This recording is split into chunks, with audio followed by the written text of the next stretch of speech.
Welcome back. Today, we wrap up our Conquering the Q Week with tips on how to deal with your quarantine and post-quarantine fears.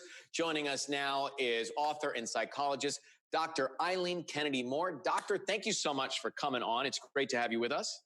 My pleasure. Thanks for having me. So one thing I wanted to start with, I know, Kel, we've talked about this before, is we are news junkies. And I try and tell myself before I go to sleep, don't turn it on one more time. And I'm just not that disciplined. I do. So how do you suggest we handle all of the infusion of the news that's on right now? Well, most of us don't need minute-by-minute updates of what's happening in the news. And if we're checking, that's going to ramp up our anxiety. So we need to pace ourselves and find the point where we're informed, but not overwhelmed.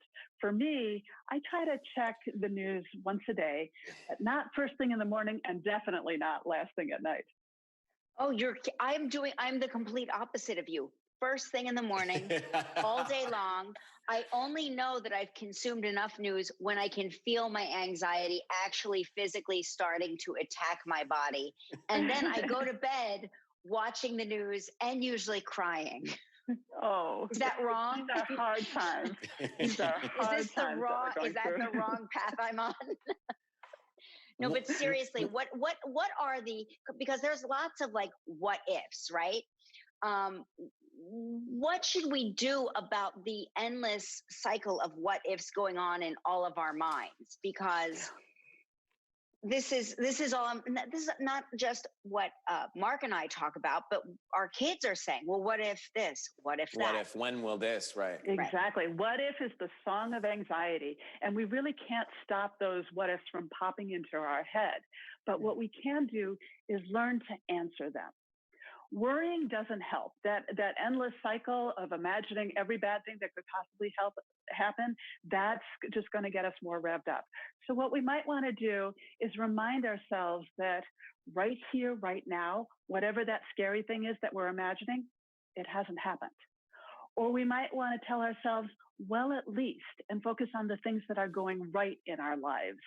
Distraction and taking action are two other ways that can help tame our worries a little bit. Doctor, what do you suggest?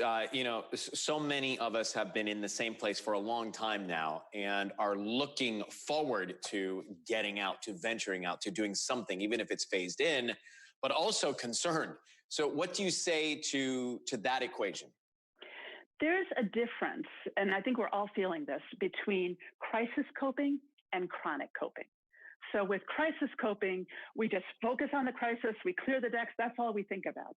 But as the situation goes on and on and on and on, we have to expand our focus. And we have to start thinking about, well, how am I going to manage this over the long haul? We don't want to be dangerously casual, but we also don't want to be paralyzed by fear.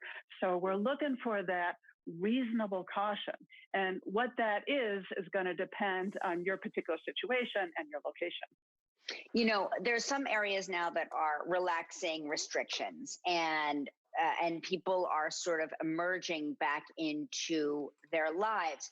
We, of course, we've been very fortunate that we've been sheltering at home with our family. So we haven't been alone or lonely. And we've all gotten used to snuggling with each other, sitting with each other. And it's very easy to get used to that. But then you realize eventually you're going to have to go outside back into the world. And it's hard not to reach out and touch people that you see and that you know. How do you train yourself, or how do you deal with the idea of going back into society? It's hard. And we're all going to be figuring out what the new normal looks like. And as hard as it was to go into quarantine, it's going to be maybe even more hard to go out again. So when we're feeling scared, it can often help to take baby steps toward where we want to be. Maybe you've been home all the time. So maybe for you, the first step would be taking a drive to an uncrowded state or national park. Maybe you've only been eating food that you had in the house or could get online.